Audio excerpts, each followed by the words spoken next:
Welcome back to my retro review series, and this time we're heading to the Game Boy Advance with Astro Boy Omega Factor. Now, unlike my previous games that I looked at for the series, this is not a game that I grew up with. No, but when people talk about one of the hidden gems that really pushes the Game Boy Advance's hardware, this is the game they mention, so let's get into it.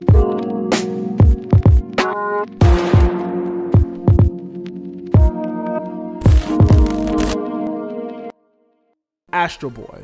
You know, I always admired the simplicity of Astro Boy's design. Astro Boy made his first appearance all the way back in the 50s with a manga run in Japan. The 50s. Let that sink in for a second. The 50s. Wow. Now, of course, the series was successful because later on down the line we'll get various anime series, with the first one being released in the 1960s. There was another series released in the 80s, and the final anime series being released in 2003, which I vaguely remember seeing as a kid. But at that time, if it wasn't Dragon Ball Z or Gundam, I wasn't really checking for it. Maybe it's something I should look into. Let me know in the comments. Now, Astro Boy also had a few feature films, most being Japan only, but I do remember the CGI film that came out here in the States. I don't really hear people talk about that movie at all, and according to the Rotten Tomato score, both critics and audiences were mixed on the film as a whole.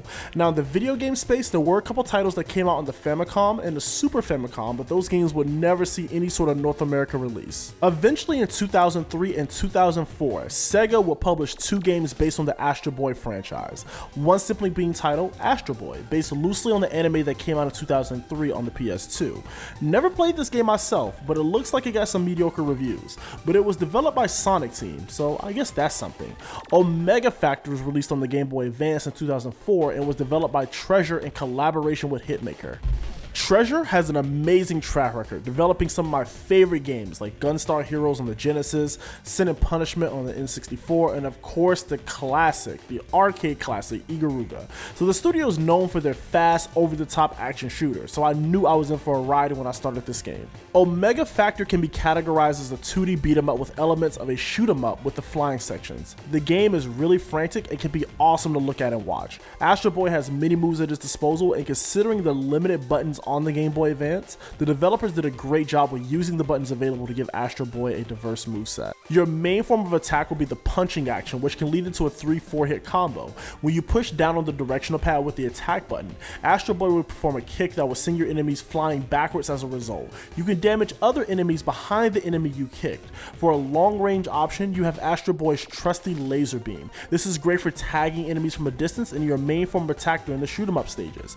Astro Boy can also perform these super moves, which can be a super large, powerful laser, really good for boss encounters. This machine gun attack, which is great for crowd control and hitting everyone on the screen at once. You also have this rocket boot move, but admittedly, I prefer the super laser if I'm aiming in one direction. Not to say the rocket boosters are useless. Oh no, there are some boss fights where we use the rocket boots to dodge a boss's attack, for sure. So yeah, it's a great defense maneuver. Now, as you progress through the game, you'll meet other characters, and that's how Astro Boy levels up. That's right, when Astro Boy makes a connection with someone, that is how he essentially levels up. You have different categories that you can level up, so yeah, whatever fits your playstyle, whether you want Astro Boy to have more health, pack a meaner punch, or make your lasers more powerful. Trust me, you want to level up Astro Boy, because this game can get hard.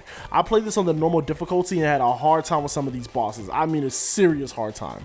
Health drops are also pretty rare, so in most cases, you have to play the normal stages without getting hit, which can be a challenge in itself. Overall, Omega Factor was a shocking experience for me. Not only was this game extremely fun and fast paced, but the way Astro Boy controlled, the flying levels, the combat, this game is just pure fun, and it's amazing to see what Treasure was able to do with the Game Boy Advance. I highly recommend you guys give this game a try. It is truly really fun. I thank you all for watching, and I'll see y'all next time.